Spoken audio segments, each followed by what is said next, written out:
Hello friends, welcome to Sachin classes. आज का हमारा टॉपिक है ज्वालामुखी। तो चलिए स्टार्ट करते हैं। ज्वालामुखी क्या होता है? तो आप जानते हैं कि पृथ्वी की आंतरिक भाग बहुत गर्म है, यानी कि आप ये सभी तो जानते होंगे, आपने पढ़ा भी होगा कि जो पृथ्वी है, पृथ्वी का आंतरिक भाग क्या होता है, वो काफी गर्म होता है। तो अत्यधिक ताप के कारण पृथ्वी के अंदर के पदार्थ एवं चट्टानें पिघलकर मैग्मा यानी कि लावा बन जाता है।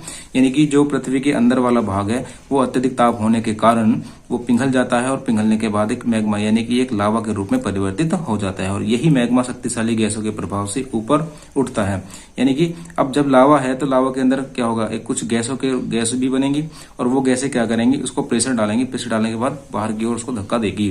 तो जहां कहीं भी धरातलीय सतह कमजोर होती है, यानी कि पृथ्वी का वह भाग जहां पर जो सतह है वो काफी कमजोर होती है, वहीं से शक्तिशाली गैसें सतह को तोड़कर विस्फोट ज्वालामुखी के रूप में प्रकट होती हैं, जैसा कि आपको चित्र में दिखाया गया है। मतलब कहने का यह है कि जो लावा है, जो पृथ्वी के अत्यधिक ताप होने के कारण पृथ्वी की गर्भ में बनता है, वो पृथ्वी के उस सतह से बाहर निकलता है जहां पर पृथ्वी की सतह क्या होती है, कमजोर होती है या धरातल कमजोर होता है। तो वहीं से उस लावे का विस्फोट के कारण बाहर निकलना ही ज्वालामुखी कहलाता है। तो ज्वालामुखी उद्गार द्वारा मानव समाज को भारी जन धन की हानि होती है, जो निम्नलिखित दी गई है। यानी कि ज्वालामुखी के कारण जो मानव समाज है उसको बहुत ही ज्यादा हानि झेलनी पड़ती है, जनधन की हानि झेलनी पड़ती है। तो आइए देखें, मानव बस्तियां नष्ट हो जाती हैं, पशु मर जाते हैं। यानी कि ज्वालामुखी विस्फोट के कारण क्या क्या होता है कि मानव बस्तियां नष्ट हो जाती हैं। जो ज्वालामुखी के क्षेत्र के आसपास जो बस्तियां होती हैं वो सारी नष्ट हो जाती हैं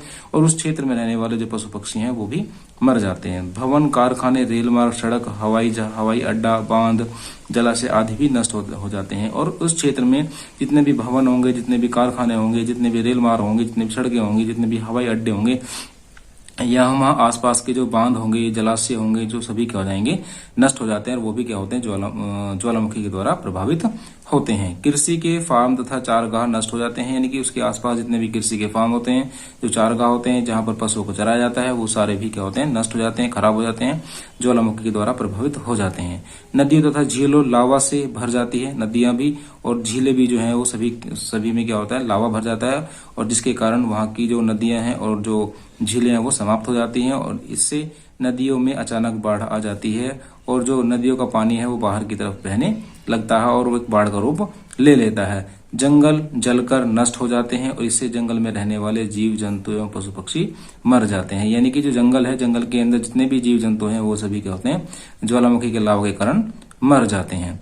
आइए इससे और भी जाने और क्या चीजें इसके अंदर देखते हैं कि आल्पस तथा हिमालय पर्वत पर ज्वालामुखी नहीं, यानी कि आल्पस तथा हिमालय पर्वत पर ज्वालामुखी नहीं है, क्योंकि यहाँ पर क्रस्ट यानी कि जो ऊपरी परत की मोटाई काफी अधिक और सघनता होती है। यानी कि जो उसकी मोटाई है वो काफी क्या है, अधिक है। यानी कि जो हिमालय पर्वत है उसकी मोटाई है, धरातल से उसकी मोटाई काफी है, जिसके कारण वहां पर कभी ज्वालामुखी नहीं देखने को मिले हैं। संयुक्त राज्य अमेरिका में माउंट सेंट हेलेंस ने 1980 में ज्वालामुखी का उद्गार अति विस्फोटक था, प्रचंड था। यानी कि जो संयुक्त राज्य अमेरिका का एक स्थान है माउंट सेंट हेलेंस, जिसमें 1980 में एक ज्वालामुखी का उद्गार देखने को मिला जो काफी प्रचंड और विस्फोटक था। इससे निकलने वाला लावा, यानी कि जो यहाँ सब जो विस्फोट हुआ उस समय जो लावा निकला, विखंडित पदार्थ, गैस, धूल, राख तथा धुआं इतना अधिक था कि वायुमंडल में 19 किलोमीटर की ऊंचाई तक वृत्ताकार बादल का निर्माण हो गया। यानी कि